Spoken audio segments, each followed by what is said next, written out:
Hi అండి. Welcome to Preethi channel. ఎలా ఉన్నారు? ఈరోజు నేను మీకోసం తీసుకొచ్చాను రసగుల్లా స్వీట్ అండి. చాలా సింపుల్‌గా చెప్తాను. వీడియో స్కిప్ చేయకుండా లాస్ట్ వరకు చూసేయండి. నాన్ స్టిక్ పాన్‌లో ఒక గ్లాస్ వాటర్ యాడ్ చేసుకొని, వాటర్ హీట్ అయిన తర్వాత ఒక స్పూన్ నెయ్యి యాడ్ చేసుకోవాలి. నెయ్యి అంతా కూడా కరిగి కొంచెం మరుగుతుండంగా ఒక టీ కప్ అంతా బొంబాయి రవ్వ తీసుకోవాలి. చూసారా, ఈ బొంబాయి రవ్వని వాటర్లో యాడ్ చేసుకొని బాగా కలుపుతూ ఉండాలి. రవ్వ అంతా కూడా బాయిల్ అయ్యి కాస్త దగ్గర పడే మిశ్రమం గట్టిపడే వరకు, అంటే మనకు చపాతీ మిశ్రమం లాగా కొంచెం దగ్గర పడుతుంది. చల్లారాక మనం చేసుకోవాల్సి ఉంటుంది. ముందుగా ఇలా అంత దగ్గర పడిన తర్వాత ఒక ప్లేట్లోకి తీసుకొని ఈ బొంబాయి రవ్వ మిశ్రమాన్ని బాగా చల్లార్చుకోవాలి. ఇలా పరిచినట్టు పెడితే వెంటనే చల్లారుతుంది కదా. ఇప్పుడు బొంబాయి రవ్వ అంతా చల్లారిన తర్వాత చపాతీ పిండిలాగా మనం దగ్గరికి చేసుకొని పిండి మిశ్రమాన్ని అంతా కూడా కలుపుకోవాలి.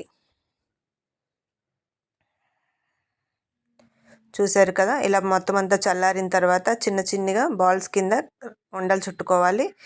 ఇంకా స్టవ్ మీద కడాయిలో ఆయిల్ వేసుకొని ఈ బాల్స్ అన్నీ కూడా డీప్ ఫ్రై చేసుకోవడానికి తగినంత ఆయిల్ యాడ్ చేసుకొని ఈ బాల్స్ అన్నీ కూడా మనము ఫ్రై చేసుకోవాలి. బొంబాయి రసగుల్లా చాలా టేస్టీగా ఉంటుందండి. మీరు కూడా ట్రై చేయండి. ఎప్పుడు చేసే స్వీట్స్ కాకుండా ఇంట్లో వాళ్ళకి ఈ విధంగా కూడా చేసి చూపియండి రుచి.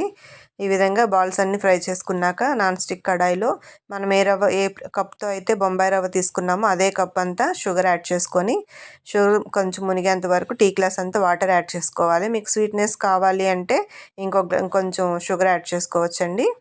ఇప్పుడు షుగర్ అంతా కూడా సిరప్ అయ్యే వరకు, షుగర్ అంతా కరిగి ముదురు పాకం వచ్చే వరకు కలుపుకోవాలి. ముదురు పాకం వచ్చిందనగా కాస్త food colour, red colour add చేసుకోవాలండి. ఈ మిశ్రమానికి కంపల్సరీ రెడ్ కలర్ యాడ్ చేసుకుంటే బాగుంటుంది మనం చూడటానికి. కానీ బాల్స్ కూడా వైట్గా ఉంటే బాగోదు కదండి. అందుకని నేను కొంచెం రెడ్ కలర్, ఫుడ్ కలర్ వేశాను.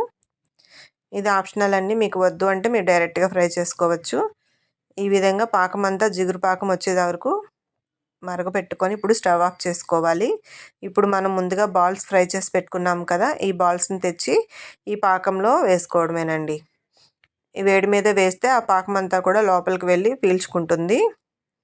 బొంబాయి రవ్వతో చేసాం కాబట్టి ఈజీగా అబ్జర్వ్ చేసుకొని కాసేపటికి మొత్తం అన్ని బాల్స్ ఉబ్బుతాయండి. అందువల్ల ఈ పాకంలో ఈ విధంగా కలుపుకోవాలి. నెక్స్ట్ ఒక బౌల్లోకి తీసుకొని ఈ పాకం దాని మీద వేసేసి పక్కన పెడితే హాఫ్ అన్ అవర్కి చూడండి ఏ విధంగా తయారైందో. బొంబాయి రవ్వతో నేను చేసిన రసగుల్లా మీకు ఎలా నచ్చిందో నాకు కామెంట్ చేయండి. చూసారు కదా, చాలా సింపుల్గా మనము ఇంటికి వచ్చిన గెస్ట్లకు కానీ మన ఫ్యామిలీ మెంబర్స్కి కానీ ఫెస్టివల్స్లో కానీ ఈ విధంగా స్వీట్ అనేది చేసి పెట్టచ్చు. రెసిపీ మీకు ఎలా అనిపించిందో నాకు కామెంట్ చేయండి. కొత్తగా చూస్తున్న వాళ్ళైతే please subscribe my channel. Thank you for watching అండి. మీ ఫ్రెండ్స్కి, మీ ఫ్యామిలీ మెంబర్స్కి కూడా షేర్ చేయండి.